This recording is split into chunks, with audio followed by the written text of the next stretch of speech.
Imagine this, a man who for decades stood as the most powerful and secretive figure in Lebanon, a leader who gave fiery speeches from hidden locations, a voice carried across TV screens, but a face rarely seen in public.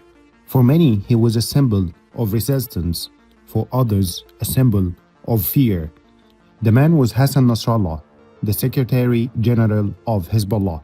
For years, he lived in the shadows, protected by layers of security, underground bunkers, and a reputation that made him almost untouchable. Israel hunted him, the West watched him, but no one could ever find the right moment.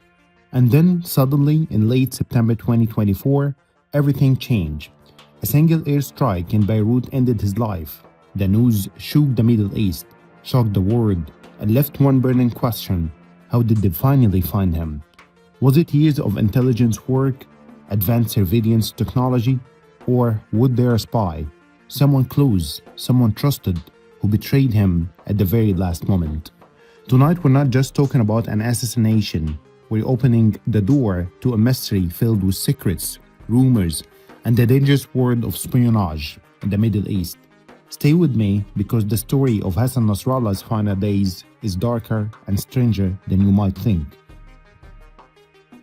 This is Denzel speaking. Welcome to the world of intrigue. Do not forget to subscribe to the channel and hit the like button if you're looking for more secrets to get revealed. For almost 4 decades, Hezbollah and Israel have been locked in a dangerous rivalry, a shadow war that has shaped the Middle East. And to understand why the death of Hassan Nasrallah matters so much, we need to step back in time. It begins in 1982. Israel invaded Lebanon to push back Palestinian fighters and to weaken Syrian influence. But something unexpected happened. A new Shia militant group began to form with support from Iran. That group was called Hezbollah, meaning Party of God. Its mission was clear: resist Israeli presence in Lebanon and fight Western influence. By the mid-1980s, Hezbollah had already made headlines. They were blamed and responsible for the 1983 bombings in Beirut that killed hundreds of American and French soldiers. The group also carried out kidnapping of Westerns, sending a message that they were here to stay. Fast forward to 2000, after years of fighting a costly guerrilla war, Israel finally withdrew its forces from southern Lebanon. For Hezbollah, this was celebrated as a major victory. In the Arab world, Hassan Nasrallah's speeches turned him into a hero for standing up to Israel. But for Israel, Hezbollah was no longer just a militia. It had become a regional enemy, armed and funded by Iran. Then came 2006. This was the turning point. In July of that year, Hezbollah fighters crossed the border and captured 2 Israeli soldiers. Israel responded with a massive military campaign. What followed was 34 days of war. Southern Lebanon was heavily bombed. Israeli cities came under rocket fire, and over 1,000 people in Lebanon and more than 150 in Israel were killed. When the war ended, both sides claimed victory, as Israel said it weakened Hezbollah's power, but Hezbollah grew even more popular in the Arab world for surviving Israel's assault. After 2006, the conflict moved mostly into the shadows. Israel carried out airstrikes in Syria to block weapons shipments to Hezbollah. At the same time, Hezbollah sent fighters into Syria's civil war after 2011, helping to save the Assad regime and gaining even more battlefield experience. But behind the scenes, there were constant assassinations, spy games, and cyber operations. In 2008, a senior Hezbollah commander, his name was Imad Mughniya, was killed in a car bombing in Damascus, widely believed to be a joint Israeli and American operation. And in 2015, Jihad Mughniya, his son, was killed in another Israeli strike. And throughout the years, Hezbollah claimed it uncovered Israeli spies operating inside Lebanon. By the 2020s, the rivalry was as tense as ever. Hezbollah had tens of thousands of rockets pointed at Israel. Israel continued to strike weapons, convoys, and facilities linked to the group. And Nasrallah, always in hiding, became a symbol of this dangerous balance. One man at the center of a war that was both open and hidden. So, when he was killed in September 2024, it wasn't just the death of a leader, it was a shockwave in a conflict that has lasted for more than 40 years. A conflict of invasions, wars, assassinations, and secret operations, and maybe the beginning of a new chapter. September 27th, 2024, it was a normal evening in Beirut southern suburbs. A crowded area controlled by Hezbollah, filled with apartment blocks, shops, and the daily life of ordinary people. But beneath the surface, the neighborhood was also one of the most secure places in Lebanon. It was the hiding group of Hezbollah's leader, Hassan Nasrallah. For years, Nasrallah lived in secrecy. He rarely appeared in public. His speeches were broadcast on giant screens, but he was always hidden in bunkers away from Israeli drones and satellites. Many believed he was impossible to reach, but on that night everything changed in just few seconds. Israeli war plans struck a building in Beirut's Dahias district, an area long known as Hezbollah's stronghold. The explosion tore through concrete and steel, leaving smoke rising high into the night sky. Within hours, reports spread like wildfire. Hassan Nasrallah has been killed. At first, some Lebanese channels denied it. Others said he was only injured. Confession filled the streets, but then international media outlets, Reuters, the Associated Press, and Al Jazeera confirmed the news. Nasrallah was dead. The man Israeli had hunted for decades was gone. Crowds poured into the streets of Beirut, some wept openly, waving Hezbollah's flags, others stayed silent, shocked that Israel had managed to strike in what many thought was the safest place in Lebanon. Across the border in Israel, there was celebration. For many Israelis, this was the biggest blow against Hezbollah in years. But here's where the story gets even more interesting. How did Israel find him? Analysts say this operation was not random. It was the result of years of intelligence work. Some believe Israel used advanced surveillance, maybe drones circling silently, or technology that tracked cell phones deep inside secure area. Israel has done this before. In 2008, a top Hezbollah commander named Iman Bugniya was killed in Damascus after a long intelligence hunt. Experts say the same method could have been used against Nasrallah. Others point to electronic monitoring. Hezbollah is known for strict security, but even the smallest signal, a phone call, delivery, a digital slip, can give away a location, and modern Israeli technology is designed to detect these signals, even when enemies try to hide them. And then came the most explosive theory. Reports from French and Arab media suggesting that a spy betrayed him. According to these reports, someone close to Nasrallah or even from Iran guard leaked his location to Israel. Hezbollah has not confirmed this. Israel has not spoken officially, but the rumor spread quickly, creating fear inside Hezbollah and raising questions about whether there was a mole deep inside its network.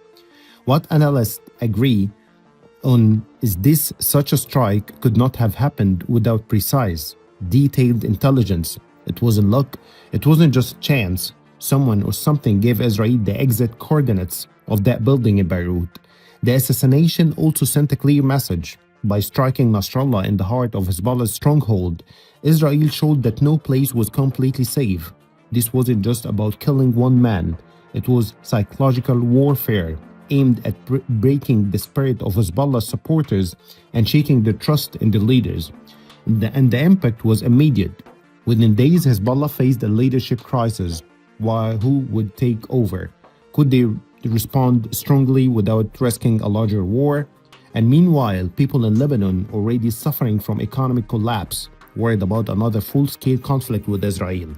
So the death of Hassan Nasrallah was not just an assassination. It was a turning point in a war that has lasted for decades. But the mystery remains. Was it advanced surveillance or betrayal from within? And that's the question that we will explore next. After the strike, one question dominated the news. How did Israel finally track down Hassan Nasrallah after decades of failure? Some analysts point to technology. Israel has some of the most advanced surveillance tools in the world. drones that can watch targets for months, satellites that capture every detail, and systems that track phone signals, and even when devices are hidden or switched off, experts believe years of monitoring finally revealed the right moment. But there is another theory, one that shook Hezbollah's followers. According to reports in French and Arab media, a spy may have betrayed him. Some sources even suggested that the information came from within Iran or from someone inside Nasrallah's trusted circle. These claims have not been proven, but they spread quickly, creating fear and paranoia inside Hezbollah. The truth may be a mix of both, years of surveillance combined with a small but deadly piece of inside information. What's clear is this: the strike was too precise to be random. Someone, or maybe something, gave Israel the exit coordinates, and the mystery is what makes the assassination of Hassan Nasrallah one of the most shocking intelligence operations in the Middle East in the recent years. And the question now, was Hassan Nasrallah betrayed from the inside? That question is now at the center of every debate in Beirut, Tehran, and Tel Aviv. Hezbollah has always lived in fear of spies. Since its creation in the 1980s, Israel has worked non-stop to plant informants inside the group. Over the years, dozens of Hezbollah members have been arrested, accused of secretly working for Israeli intelligence. Some were low-level fighters, others were in sensitive positions. After Nasrallah's death, new reports began to circulate. French newspaper Le Parisien wrote that the information may have come from a mall inside Hezbollah, or even from Iran. Hezbollah's closest ally, Lebanese commentators, also suggested that the delivery, a driver, or even a family member might have revealed his safe house location, either willingly or by mistake. But inside Lebanon, people began asking dangerous questions. If Israel knew where Nasrallah was, who else is compromised? Could there be spies even at the highest level of Hezbollah? And the group itself has remained mostly silent. Officially, they blamed Israel's advanced technology, but behind closed doors, sources say Hezbollah launched an internal investigation, checking communication, questioning trusted members, and tightening security. The fear of betrayal is now as dangerous to Hezbollah as the enemy across the border. And here's the irony. For decades, Hassan Nasrallah himself warned about Israeli infiltration. He told his fighters that spies are the eyes and ears of the enemy. In the end, those eyes and ears may have been what led Israel to him. So was it advanced surveillance? Was it a human betrayer? Or was it both? The truth may take years to uncover, but the suspicion of a spy has already left Hezbollah shaken, and that suspicion may change the group forever. The death of Hassan Nasrallah was not just the end of a man, it was the beginning of a new and dangerous chapter for Lebanon and the Middle East. Inside Hezbollah, the immediate question was leadership. Who takes command after the man who had led for more than 3 decades? Names were whispered, but none carried the same weight, the same charisma, or the same control that Nasrallah had built. For many of his followers, his death felt like cutting off the group's head, a wound that may never fully heal. But there was another fear: revenge. Hezbollah has promised for years that the death of its leader would not go unanswered. Yet Lebanon today is different. The country is facing economic collapse, power shortages, and anger from ordinary people who blame politicians and militias for their suffering. A new war with Israel could destroy what little remains. And here's where the situation gets even more complicated. Israel celebrated Nasrallah's death as a major victory, but military experts warn that assassinations often bring unpredictable results. A weaker Hezbollah might lash out more violently, or it might fall into chaos. Either way, the assassination has created a storm that no one can fully control. Across the Arab world, reactions were divided. Some mourned Nasrallah as a symbol of resistance. Others quietly welcomed his death, seeing him as an obstacle to peace and stability.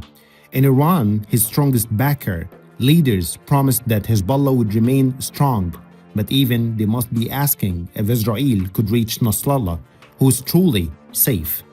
And perhaps the most dangerous impact is one we cannot see: the fear of spies. If Hezbollah believes that betrayal killed their leader, then paranoia will spread through the ranks. Trusted people will vanish, even fighter. Every commander may be viewed as a potential traitor. And that kind of suspicion can break even the strongest organizations from the inside. So what comes next? Will Hezbollah strike back? Will Lebanon sink deeper into chaos? Or has Israel just rewritten the future of the Middle East with a single missile? One thing is certain: the story of Hassan Nasrallah assassination is not over. It's not only the beginning of a new beginning, a game of shadows, secrets, and power. At the next episodes, we will dig deeper into the intelligence war between Israel and Hezbollah, the rule of Iran, and the hidden battles that shape the future of this region. Because in the Middle East, every assassination is not just about the past, it's about the wars still to come.